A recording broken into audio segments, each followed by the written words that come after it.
오늘은 나를 부르신 이가 하나님이라는 제목을 가지고 함께 말씀을 나누겠습니다. 오늘 말씀은 사사기 4장에 나오는 드보라와 바락의 이야기를 함께 나누기를 원합니다. 우리가 이렇게 사사기를 읽어가면서 한 가지 드는 생각이 있습니다. 이 사사기의 내용이 뒤로 가면 뒤로 갈수록 이야기가 복잡해지며 그 내용들이 많아진다는 겁니다. 예를 들면 우리가 앞서 보았던 온니엘의 이야기를 보면 단 5절에 불과합니다. 그리고 에훗은 19절이고 오늘 말씀의 바락과 드보라는 2장에 걸쳐서 말씀이 나오고 있습니다. 뒤에 가면 기드온은 3장, 삼손은 조금 더 긴 것을 발견하게 됩니다. 그럼 왜 사사기가 뒤로 가면 뒤로 갈수록 이야기가 복잡해지며 많아지는 것일까? 그것은 이스라엘 백성의 영성이 흐려지기 때문에 그렇습니다. 인간과 하나님과의 관계가 점점 복잡해진다는 거죠. 옴니엘 때만 보아도 하나님께서 가라 그러면 그냥 갔습니다. 별 얘기가 없었기 때문에 짧게 끝나는 것이죠. 그런데 뒤로 가면 갈수록 말이 많아집니다. 왜 가야 합니까? 가기 위해서 뭐 좀 보여달라는 것이요. 그리고 여러 가지 핑계를 대면서 그것이 길어질 수밖에 없었다는 겁니다.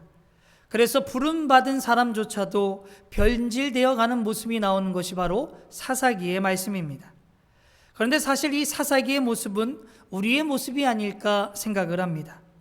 우리도 하나님이 부르실 때에 두렵기도 하고 가기 쉽지 않은 마음이 있었기 때문에 노하는 경우들이 많습니다.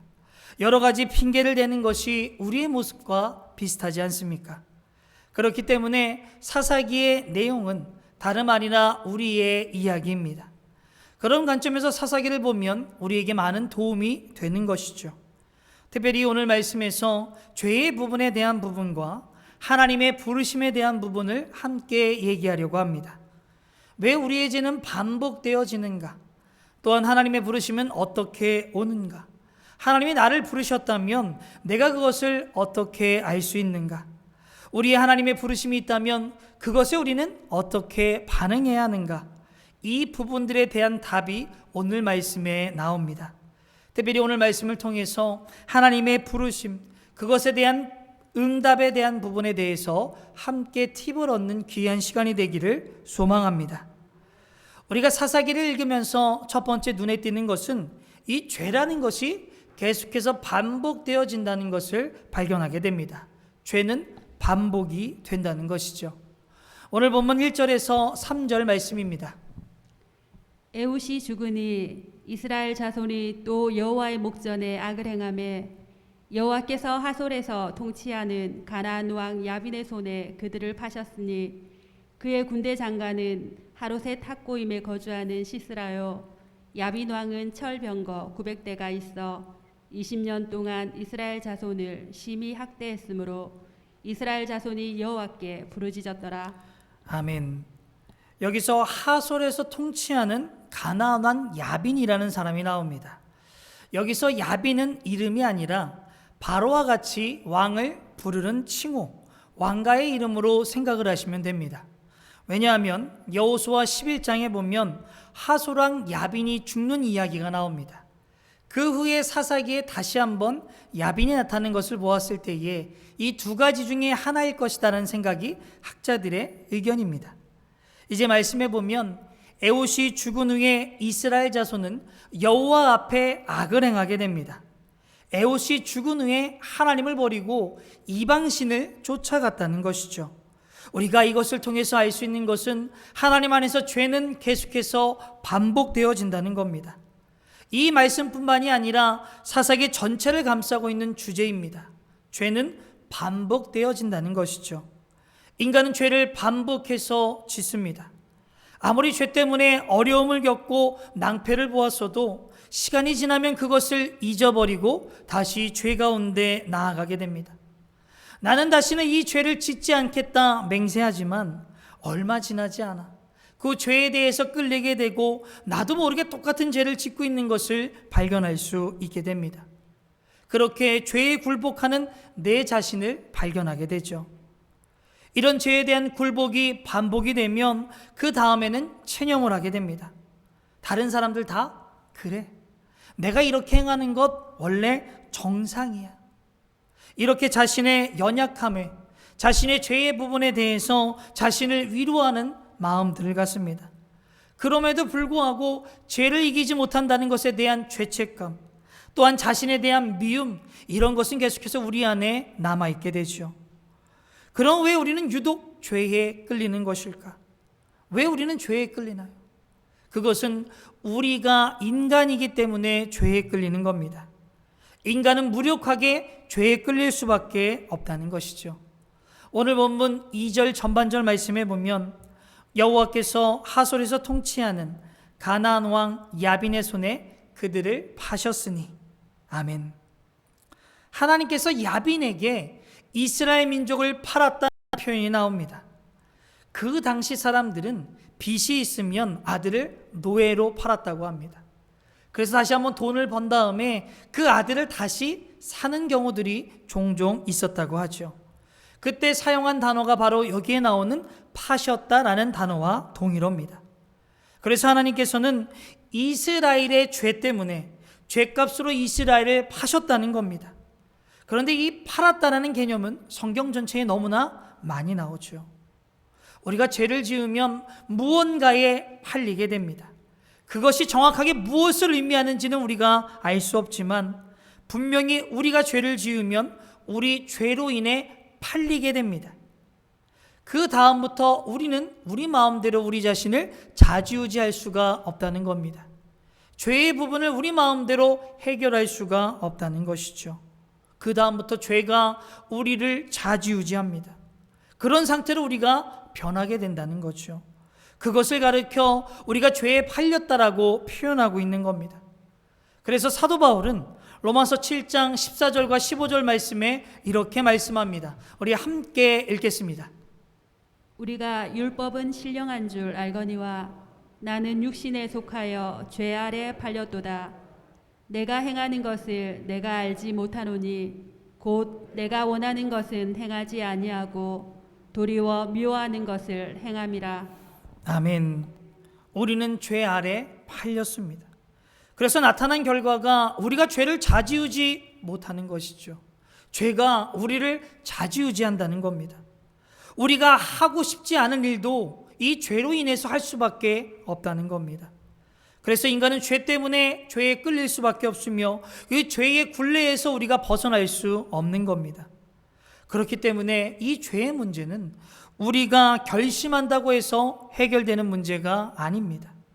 내가 다시는 그거 하지 않겠다.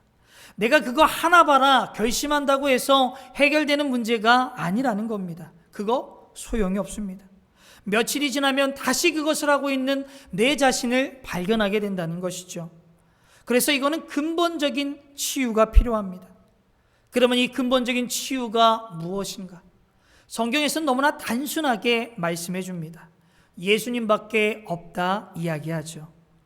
왜냐하면 죄값으로 팔린 우리를 위해서 하나님이신 예수님께서 이 땅 가운데 인간의 몸을 입고 오셨습니다.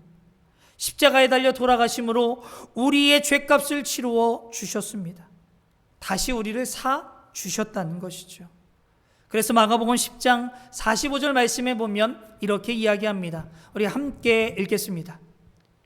인자가 온 것은 섬김을 받으려 함이 아니라 도리어 섬기려 하고 자기 목숨을 많은 사람의 대속물로 주려 함이니라. 아멘. 예수님은 우리의 죄값을 치르기 위해 이 땅에 오신 하나님입니다.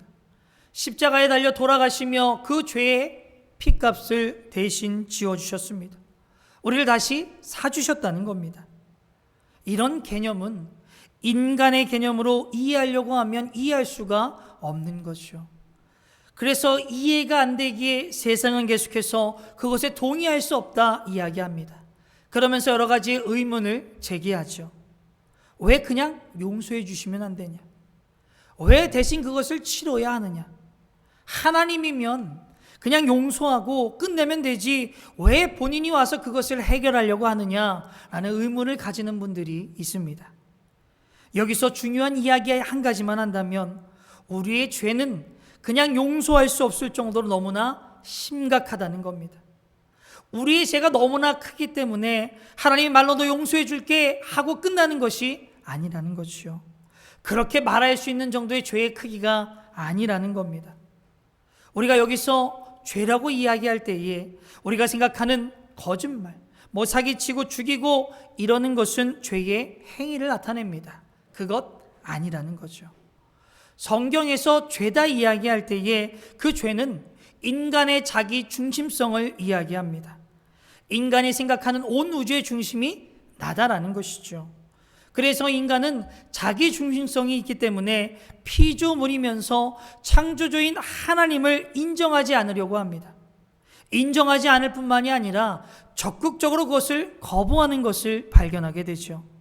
그래서 세상의 주인은 하나님이 아니라 나다. 내가 가장 중요하다. 이 세상의 중심에 내가 있다 이야기합니다. 이것이 바로 죄입니다. 그렇기 때문에 죄라는 것이 무엇인가 하면 자기를 창조한 하나님을 뛰어넘는 교만이 바로 죄입니다. 이것이 죄이기 때문에 우리는 교만을 가지고 하나님을 버리게 됩니다. 이 교만을 가지고 하나님을 떠나게 되었다는 것이죠. 그렇게 하나님을 떠났을 때에 어떠한 상황들이 나타납니까? 그 다음부터는 자동적으로 죄의 행동을 할 수밖에 없다는 겁니다. 그래서 속이고 그래서 죽이고 이런 상황들이 나타난다는 것이죠. 그렇기 때문에 우리는 걷잡을 수가 없는 겁니다. 우리가 우리를 자지할 수 없는 사람이 되어 버렸다는 것이죠. 그런데 많은 사람들은 인간이 인간 자체를 좌지우지할 수 있다고 생각을 합니다. 인간의 의술이 발달합니다. 컴퓨터가 발전하며 우리 인간의 두뇌보다 더 뛰어난 컴퓨터들이 만들어집니다. 그런 것을 바라보았을 때에 인간이 세상을 좌지우지할 수 있다 이렇게 주장하는 사람들이 있죠. 그런데 그렇지 않습니다. 우리는 절대로 세상을 좌지우지할 수가 없다는 겁니다. 우리가 작게만 보면 우리 안에 있는 분노를 우리가 어떻게 컨트롤할 수 있겠습니까? 그래서 지금도 끊임없이 싸우고 죽이고 그렇게 행동하는 이유가 거기에 있지 않겠습니까? 이런 부분에 대해서 어떤 분들은 종교 때문에 그런 문제가 생겼다라고 이야기하는 분들도 있습니다. 그러나 그것은 아니죠. 그것은 종교가 만들어낸 문제가 아닙니다. 인간이 하나님을 떠났기 때문에 어쩔 수 없이 우리의 삶에 나타날 수밖에 없는 문제들이라는 것이죠. 그래서 인간의 죄가 너무나 크기 때문에 하나님께서는 간단하게 용서해 주실 수가 없었던 겁니다. 죄된 행동 용서로 끝낼 수가 없었다는 것이죠. 그래서 인간의 근원적인 문제가 있었기 때문에 하나님이 용서하지 못한다 말씀하는 겁니다. 그래서 우리는 이것을 통해서 우리가 얼마나 큰 죄인인지를 깨달으시기를 바랍니다. 그것을 용서하시는 하나님의 은혜가 얼마나 큰지를 알아가시길 바랍니다. 그래서 하나님을 받아들일 때에 우리의 죄의 문제가 해결되게 됩니다. 우리는 죄의 문제로부터 그 저주로부터 끊어질 수 있다는 겁니다. 죄의 굴레를 벗어날 수 있다는 것이죠. 그래서 예수님을 받아들이면 죄의 굴레에서 벗어날 수 있습니다. 이렇게 예수님 영접하면 반 정도 온 겁니다. 예수님을 받아들인 후에 죄된 행동과 우리는 싸워야 합니다. 그것이 끝까지 나아가는 것이죠. 죄성이 극복되었습니다. 우리가 가진 습관과 우리는 싸우며 그것 가운데 승리하며 나아갈 수 있어야 한다는 겁니다. 그래서 죄된 행동들을 우리가 극복해 나아가야 한다는 것이죠. 그런데 이런 죄의 부분에 있어서 간혹 가다가 그 부분이 느껴지지 않는 분들도 있을 수 있습니다. 특별히 너무나 성실하게 살고 너무나 착하게 산 분들은 죄의 부분을 느끼지를 못합니다. 혹시 우리 중에 이런 분들이 있다면 인간의 죄에 집중하는 것이 아니라 하나님의 사랑에 집중하시길 바랍니다. 하나님께서 천지를 창조하셨는데 그분이 나를 사랑하신다. 그것에 집중하고 그 사랑을 받아들이시기를 바랍니다. 우리가 그 사랑을 받아들일 때에 예수님을 영접할 때에 우리가 알지 못하던 그 죄의 굴레에서부터 벗어날 수 있습니다. 그렇게 우리가 하나님 안에 살아가다 보면 죄가 느껴지기 시작합니다. 내가 죄인이구나 하는 것을 깨닫게 된다는 것이죠. 죄가 반복되는 이유, 죄에 팔린 나 때문이라는 것을 기억하시고 죄의 반복에서 벗어나는 길은 예수 그리스도를 영접하는 길밖에 없다는 것을 다시 한번 기억하시길 바랍니다. 영접함으로 죄에서 벗어나시길 바랍니다. 그래서 우리 모두는 예수님을 영접하심으로 죄의 굴레에서 벗어나고 새로운 인생을 살아가는 저와 여러분이 되기를 주님의 이름으로 소망합니다. 두 번째 우리가 이야기할 것은 하나님의 부르심과 그것에 대한 우리의 반응에 대해서 말씀을 나누기 원합니다. 오늘 본문 4절과 5절 말씀입니다. 그때 라피도세 아내 여선지자 드보라가 이스라엘의 사사가 되었는데 그는 에브라임 산지 라마와 베델 사이 드보라의 종려나무 아래 거주하였고 이스라엘 자손은 그에게 나아가 재판을 받더라. 아멘. 말씀에 나오는 에브라임은 북이스라엘을 대표하는 지파입니다. 남유다를 대표하는 지파는 유다죠. 에브라임은 그 이스라엘 지도를 보시면 정확하게 중간에 위치해 있습니다. 그러나 산지가 많은 곳입니다. 그래서 에브라임을 가리켜서 에브라임 산지다라는 말을 많이 씁니다. 오늘 나온 드보라 선지자는 이 에브라임 출신의 선지자입니다. 그러면서 말씀이 이어집니다. 우리 6절과 7절 말씀입니다. 드보라가 사람을 보내어 아비노함의 아들 바락을 납달리 게데스에서 불러다가 그에게 이르되 이스라엘의 하나님 여호와께서 이같이 명령하지 아니하셨느냐 너는 납달리 자손과 스불론 자손 10,000명을 거느리고 다볼산으로 가라. 내가 야빈의 군대 장관 시스라와 그의 병거들과 그의 무리를 기손 강으로 이끌어 내게 이르게 하고 그를 내 손에 넘겨 주리라 하셨느니라. 아멘. 우리가 말씀에 나오는 납달리와 스불론은 갈릴리 호수가 있는 이 북쪽에 위치하고 있습니다. 야벨이 다스리는 하솔도 그 납달리 근처에 있었습니다. 이제 북쪽에 있는 사람을 불러다가 그 중간에 있는 사람이 말씀을 전하고 있는 것이죠.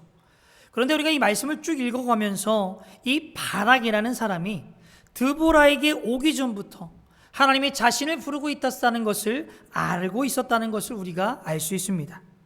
왜냐하면 우리가 6절 말씀에 보면 하나님이 이같이 명령하지 아니하였느냐, 거기 뒤에 물음표가 없어서 그렇지 의문문입니다. 하나님이 부르고 있다는 것 알고 있죠? 라고 묻는 겁니다. 이 얘기는 바락이 이미 하나님의 부르심에 대해서 알고 있었다는 겁니다. 그럼 어떻게 바락이 하나님의 부르심에 대해서 알고 있었던 것일까? 그것은 이 사람이 살고 있던 곳이 하솔의 바로 옆 동네였습니다.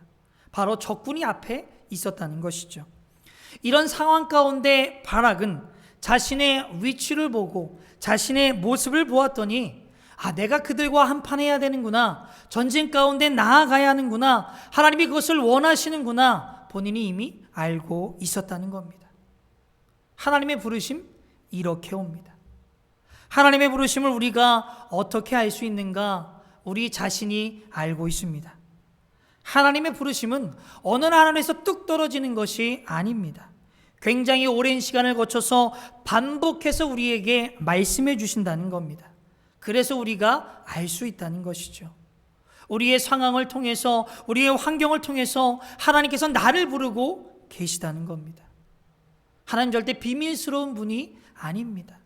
우리의 부르심, 하나님의 부르심 우리가 알 수 있다는 것이죠. 그래서 사도 바울은 사도행전 17장 21절, 27절 말씀에 이렇게 말씀합니다. 우리 함께 읽겠습니다. 이렇게 하신 것은 사람으로 하여금 하나님을 찾게 하시려는 것입니다. 사람이 하나님을 더듬어 찾기만 하면 만날 수 있을 것입니다. 사실 하나님은 우리 각 사람에게서 멀리 떨어져 계시지 않습니다. 아멘. 이 말씀 때문에 우리는 하나님의 부르심을 알 수 있다는 것이죠. 처음에 우리가 사역에 대한 부르심에 대한 확신이 없을 수 있습니다. 그런데 조금씩 지나고 나면 하나님의 부르심이라는 것을 우리가 알게 됩니다. 어느 날 하고 뚝 하고 떨어지는 것이 아니라 차츰차츰 확신이 오기 때문에 하나님께서 나를 부르셨구나 하는 것을 우리가 알 수 있는 것이죠. 그런데 이것은 소명의 부르심으로 끝나는 것이 아니라 구원에 대한 부르심도 마찬가지라는 거죠. 하나님이 어느 날 딱 하고 우리를 구원하신 것이 아닙니다. 하나님은 구원의 문제에 대해서 우리를 부르고 있다는 것을 우리 스스로 알 수 있다는 겁니다. 우리가 가만히 보면 사람의 인생 가운데 하나님의 부르심, 적어도 한 번에서 두 번 이상으로 하나님이 나를 구원하신구나 하는 것을 우리가 느낄 수 있다는 겁니다. 어느 날 이유 없이 내 죄성이 느껴지기 시작합니다. 내가 이렇게 살아서는 안 되구나 하는 것이 마음속에 생깁니다. 어느 날은 내가 누군가에게 아니면 하나님께 매달려야겠구나 하는 느낌이 주어진다는 겁니다. 이거는 누구나 예외가 없습니다. 모든 사람에게 그런 시간이 온다는 거죠. 그래서 누구도 죄에 대해서 핑계댈 수 없다. 예수님께서 단언할 수 있는 이유가 거기에 있는 겁니다. 그래서 구원의 문제도 우리가 압니다. 그런데 우리가 거기에 반응하지 않을 뿐입니다. 오히려 거부하거나 지금 내가 살고 있는 것이 너무나 좋기 때문에 싫다고 앞으로 나아가는 것에 대해 엄두를 내지 않는다는 겁니다. 우리가 아는데 반응하지 않는 것이죠. 그렇게 하나님의 부르심이 옵니다. 이렇게 우리가 부르심이 올 때에 긴가민가하며 그곳에 있으면 하나님은 그것이 부르심이 맞다라고 하는 사건들을 우리에게 주신다는 겁니다. 바락의 입장에서는 드보라의 부르심이었을 겁니다. 드보라가 바락을 불러서 하나님께서 당신 부르는 거 알죠? 라고 이런 질문이 바로 하나님께서 나를 부르시는구나 하는 사건으로 받아들이게 됩니다. 만약에 바락이 이것을 알았다면, 하나님의 부르심을 그가 느꼈다면 당연히 순종하며 앞으로 나아가야 했지만 그는 그렇게 하지 않습니다. 오늘 본문 8절 말씀을 우리 함께 읽겠습니다. 바락이 그에게 이르되 만일 당신이 나와 함께 가면 내가 가려니와 만일 당신이 나와 함께 가지 아니하면 나도 가지 아니하겠노라 하니. 아멘. 우리가 이 말씀을 읽어보셨지만 이것을 한 문장으로 이야기하면 싫다는 겁니다. 가고 싶지 않다는 겁니다. 바락은 왜 하나님의 부르심을 알매도 불구하고 가고 싶지 않다고 말씀드린 것인가? 그것은 자신이 없는 겁니다. 그가 나아가서 전쟁 가운데 승리할 확신이 없는 겁니다. 그래서 그 다음에 바라게 한 것은 하나님께 표징을 구합니다. 하나님의 부르심이 맞다면 드보라 너도 함께 가자고 이야기하죠. 이런 바락의 모습이 보통 하나님의 부르심을 받을 때의 우리의 반응입니다.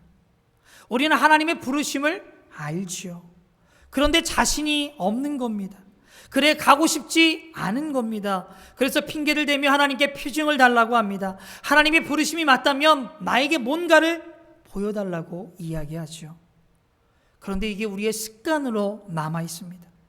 이런 습관이 하나님의 부르심 가운데 하나님을 경험하지 못하게 막는다는 겁니다. 그럼 왜 우리는 이런 습관을 가지게 된 것일까? 그 이유는 하나님의 부르심을 우리가 알지만 그 하나님의 부르심, 하나님을 바라보는 것이 아니라 상황과 환경을 우리가 바라본다는 겁니다. 하나님 내가 이걸 어떻게 합니까? 하나님 내가 이런 상황 가운데 있는데 어떻게 앞으로 나아갈 수 있겠습니까? 하나님한테 그렇게 말씀을 드리는 겁니다. 환경과 상황이 그것을 바라보니 하나님을 바라보지 못하는 것이요. 그럼 우리가 하나님의 부르심 가운데 환경과 상황이 우리를 막고 있지만 어떻게 그것을 극복할 수 있을까? 우리가 이때 필요한 것은 세 가지입니다. 첫 번째는 하나님을 기억하라는 겁니다. 여러분, 잊어버렸던 하나님을 기억하시길 바랍니다. 하나님이 얼마나 신실한 분인지, 하나님이 얼마나 좋으신 분인지, 하나님께서 지금까지 나를 이끌어 가신 그 은혜를, 하나님이 얼마나 성실한 분이며 한 번도 나를 실망시킨 적 없으시고 나를 충만하게 채우셨던 것들, 오늘 내가 있기까지 나를 이끌어 주시며 나의 나 된 것은 오로지 하나님의 은혜다, 지금 나와 함께 하신다, 이것을 기억하시길 바랍니다. 이것을 기억한 후에 그것을 알았으면 환경에서 우리의 눈을 들어 하나님을 바라보시길 바랍니다. 두 번째는 하나님을 바라보라는 겁니다. 이 하나님을 바라보며 그 환경 가운데 하나님의 부르심을 맞추는 겁니다. 하나님의 부르심을 환경에 그것을 맞추며 나아가야 합니다. 그 다음에 세 번째는 부르신 대로 행하라는 것이죠. 하나님이 말씀하셨으면 그것을 따라 행하시길 바랍니다. 우리가 가장 먼저 하나님을 기억하고 환경에서 눈을 떼어 하나님을 바라본 후에 환경을 하나님의 부르심에 맞춘 다음에 그 부르심대로 행하라는 겁니다. 그러면 우리는 환경과 그 상황을 극복하며 하나님의 말씀대로 나아갈 수 있다는 것이죠. 그래서 실제로 우리가 믿음대로 사는 사람들을 보았더니 이렇게 하시는 것을 발견합니다. 제가 간증을 들은 중에 사업하시는 분이 이런 얘기를 했습니다. 자기가 가게를 하는데 주일날도 항상 가게를 열었다고 합니다. 그렇게 열면서 가는데 마음에 부담감이 들었다고 합니다. 그래서 무슨 생각이 들었냐면 주일에 문을 닫아야겠다. 이게 바로 하나님의 부르심이죠. 그런데 환경을 보니까 문을 닫을 수가 없는 겁니다. 경기가 안 좋은데 주일까지 문을 닫으면 망할지도 모르겠다라는 생각이 들었다고 합니다. 그때 이분이 하나님을 바라봅니다. 지금까지 하나님께서 나를 이렇게 이끌어 주셨는데, 나를 하나님께서 도와주셨는데 하나님을 기억하며 하나님을 바라보기 시작합니다. 그러면서 환경을 하나님의 부르심에 끼워 넣는 겁니다. 그래, 내가 조금만 벌자. 내가 집이 이 정도 사는데 집을 조금 줄여서 조금 덜 먹고 조금 덜 입지 하면서 환경을 조정한 겁니다. 그리고 주일날 문을 닫았다고 합니다. 하나님의 부르심에 응답한 거죠. 하나님은 이렇게 믿음으로 반응하는 자들 절대로 실망시키지 않으십니다.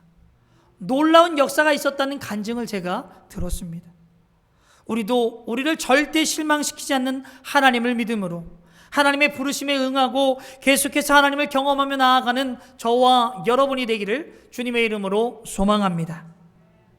이제 우리가 말씀을 계속해서 읽으면 양측이 전쟁을 하게 됩니다. 그 전쟁에 대한 말씀이 12절부터 16절 말씀에 나옵니다. 우리 12절부터 16절 말씀입니다. 아비노함의 아들 바락이 다볼산에 오른 것을 사람들이 시스라에게 알림해 시스라가 모든 병거 곧 철 병거 900대와 자기와 함께 있는 모든 백성을 하롯의 탁고임에서부터 기손강으로 모은지라. 드보라가 바락에게 이르되 일어나라. 이는 여호와께서 시스라를 내 손에 넘겨주신 날이라. 여호와께서 너의 앞서 나가지 아니하시느냐 하는지라. 이에 바락이 10,000명을 거느리고 다볼산에서 내려가니 여호와께서 바락 앞에서 시스라와 그의 모든 병거와 그의 온 군대를 칼날로 혼란에 빠지게 하심에 시스라가 병거에서 내려 걸어서 도망한지라. 바락이 그의 병거들과 군대를 추격하여 하롯의 탁고임에 이르니 시스라의 온 군대가 다 칼에 엎드러졌고 한 사람도 남은 자가 없었더라. 아멘. 우리가 이스라엘 지형을 보면 대부분 산지입니다. 그런데 딱 한 군데 평야가 있습니다. 그것이 바로 이스라엘 평화입니다. 이 이스라엘 평화가 우리가 말씀에서 읽은 다볼산도 있고 기손강도 있습니다. 여기에서 항상 전쟁이 일어납니다. 이스라엘 패권 싸움이 일어났다, 전쟁이 일어났다, 바로 이 장소입니다. 왜냐하면 이것은 풍족한 농사 지역이기 때문입니다. 그리고 산에 딱 올라가면 그 평야가 쫙 다 보이는 겁니다. 그리고 기손강이라는 것이 있는데 평소에는 말라서 강이 없습니다. 근데 우기가 돼서 비가 많이 오면 그곳으로 물이 흐르게 되는 곳이죠. 전쟁하기에 딱 좋은 곳입니다. 이제 하나님께서 전쟁을 시작하는데 당연히 하나님이 함께 하시니 이스라엘 민족이 이길 수밖에 없습니다. 4장 말씀에서는 그것을 디테일하게 이야기하지 않지만 5장 말씀에 보면 왜 그들이 이겼는가 그 상황을 설명하는 것이 있습니다. 5장 20절에서 21절 말씀에 보면 별들이 하늘에서부터 싸우되 그들이 다니는 길에서 시스라와 싸웠도다. 기손강은 그 무리를 포로시켰으니 이 기손강은 옛강이라. 내 영혼아 내가 힘있는 자를 밟았도다. 아멘. 말씀에 보면 그 상황을 설명합니다. 하늘의 별이 어두워졌다. 아주 캄캄했다는 것이죠. 이 캄캄한 상태에서 비가 엄청나게 쏟아집니다. 비가 쏟아지니 진흙이 생기고 철병거는 그 진흙에 묻혀서 더 이상 싸울 수가 없는 겁니다. 하나님의 역사가 아니면 당연히 시스라의 군대가 이길 수밖에 없었지만 하나님이 역사하시니 이스라엘 민족이 승리하게 된 것입니다. 우리가 이것을 통하여서 알 수 있는 것은 하나님은 어떤 식으로든지 뜻을 이루시는 분이라는 겁니다. 하나님은 어떤 식으로든지 뜻을 이루어 가신다는 거죠. 내가 아무리 안 하려고 해도 하나님이 하시고자 하면 됩니다. 내가 아무리 하기 싫어도 하나님이 하고자 하시면 합니다. 내가 아무리 하고 싶어도 하나님이 하기 원치 않으신다면 그것을 하지 않는다는 거죠. 그러면서 이 전쟁의 결론이 어떻게 나느냐? 17절 말씀에 보면 이렇게 이야기합니다. 우리 함께 읽겠습니다. 시스라가 걸어서 도망하여 겐 사람 헤베레 안에 야엘의 장막에 이르렀더니 이는 하솔 왕 야빈과 겐 사람 헤베레 집 사이에는 화평이 있음이라. 아멘. 시스라가 야엘의 집으로 도망을 갑니다. 평소에도 친분이 있고 화평했기 때문에 시스라가 오자 그 야엘은 우유를 먹이고 편안하게 해주며 잠자리를 제공합니다. 이제 시스라가 잠에 들었을 때에 야엘은 말뚝을 가지고 와서 관자놀이에 그 말뚝을 박으며 그를 죽입니다. 이 말씀을 보면 정말 치사하고 굉장히 잔인해 보입니다. 그런데 우리가 성경 말씀에 보면 이 야엘의 행동을 가리켜 이렇게 이야기합니다. 복되도다. 그럼 왜 성경에서는 그 잔인한 방법을 복되도다 표현하고 있는가? 그것은 야엘이 전쟁 뒤에 있었던 하나님을 알고 있었기 때문입니다. 그녀가 하나님 편에 서서 한 행동이기 때문에 그 행동을 가지고 복되도다 이야기하는 것이죠. 그렇게 시스라가 죽은 다음에 바락이 야엘에게 찾아옵니다. 야엘은 바락에게 죽은 시스라를 보여주죠. 우리가 전쟁에서 가장 큰 영광은 적장을 죽이는 겁니다. 적장을 죽이는 영광을 여인에게 빼앗기게 됩니다. 그런데 이 야엘의 모습, 야엘의 사건은 하나의 표징입니다. 하나님께서 바락에게 보여주셨던 표징이라는 것이죠. 왜냐하면 바락이 하나님의 부르심의 표징을 구할 때에 9절 말씀에 보면 드보라가 이렇게 이야기합니다. 9절 말씀입니다. 이르되 내가 반드시 너와 함께 가리라.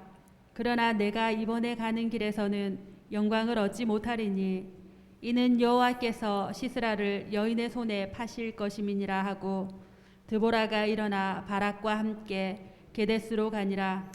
아멘. 이 야엘의 사건은 하나님께서 바락에게 보여주시는 하나님의 표징입니다. 바락은 시스라를 죽이기 위해 열심히 달려갔지만 벌써 죽었습니다. 그러나 그 죽음을 통해서 하나님의 표징을 보죠. 아마 이 하나님의 표징을 보면서 후회했을 겁니다. 내가 처음부터 하나님 말씀에 순종할 걸. 그 부르심을 갖다면 정말 하나님 안에서 영광을 누렸을 텐데 이런 후회가 들었을 겁니다. 그래서 우리가 이 말씀을 통해서 하나 깨달아야 하는 것은 어찌 되었든 우리는 하나님 편에 서야 한다는 겁니다. 여러분 하나님 편에 서시길 바랍니다. 그리고 두 번째로 우리가 알아야 되는 것은 우리가 하지 않아도 하나님은 누구든지 시킬 수 있다는 겁니다. 누구든지 사용하신다는 거죠. 그래서 하나님의 부르심은 참 단순한 것 같습니다. 그냥 우리가 하면 하는 것이고 우리가 하지 않으면 다른 사람을 사용하신다는 겁니다. 하나님께서 이렇게 하신다는 것은 하나님의 역사, 정말 물결과 같다는 것을 우리가 느끼게 됩니다. 우리가 물결이라는 것이 쫙 밀려오면 뭔가가 막는 것 같지만 그 모든 것을 넘어가게 됩니다. 어떠한 것이 있어도 그것을 지나간다는 것이죠. 그렇기 때문에 하나님의 역사 물결이기 때문에 우리가 거부해도 소용이 없습니다. 우리가 하나님의 부르심 안에 해야 하는 것은 그 물결에 올라타는 겁니다. 탈 수밖에 없는 것이죠. 그런데 우리가 물결에 있을 때에 하나님의 역사가 우리 가운데 임할 때에 우리가 하나 오해하지 말아야 할 것이 있습니다. 그것은 내가 뭔가를 하나님을 위해서 하고 있다고 생각하시면 안 된다는 것이죠. 예를 들면 파도를 타고 있다고 해서 그 파도를 일으킨 것은 아닙니다. 만약 그런 생각을 가진 사람은 바보죠. 그냥 물결을 탈 뿐입니다. 물결을 일으킨 분은 따로 계시는 거죠. 그래서 내가 뭔가를 하나님께 해드리고 있다. 내 능력이 이 자리에 나를 올라오게 했다. 내가 목장을 잘해서 우리 목장이 부흥했다. 내가 잘해서 주위에 있는 사람들이 영향력을 끼치며 구원을 받았다. 이런 생각이 있으면 큰일 납니다. 그래서 사도 바울이 고린도전서 15장 8절에서 9절에 이렇게 말씀합니다. 우리 함께 읽겠습니다. 맨 나중에 만삭되지 못하여 난 자 같은 내게도 보이셨느니라. 나는 사도 중에 가장 작은 자라. 나는 하나님의 교회를 박해하였으므로 사도라 칭함받기를 감당하지 못할 자니라. 아멘. 이 말씀은 기독교를 끌어온 사람의 고백입니다. 세상을 세 바퀴 반돌며 하나님의 말씀을 전하고 많은 곳에 교회를 세운 사람의 고백입니다. 내가 한 것이 아니다. 나는 하나님의 역사에 물결을 탔을 뿐이고 그것을 일으킨 분은 하나님이다 고백합니다. 그래서 나의 나된 것은 오로지 하나님의 은혜다 고백하죠. 이 사도 바울의 고백이 우리의 고백이 되길 소망합니다. 오로지 나의 나된 것은 하나님의 은혜입니다. 우리 모두는 하나님이 택하여 주신 은혜에 정말 감사하고 정말 하나님의 부르심에 최선을 다해 응답하심으로 인해 더욱더 하나님의 경험하고 하나님과 친밀한 관계 가운데 나아가는 저와 여러분이 되기를 주님의 이름으로 소망합니다.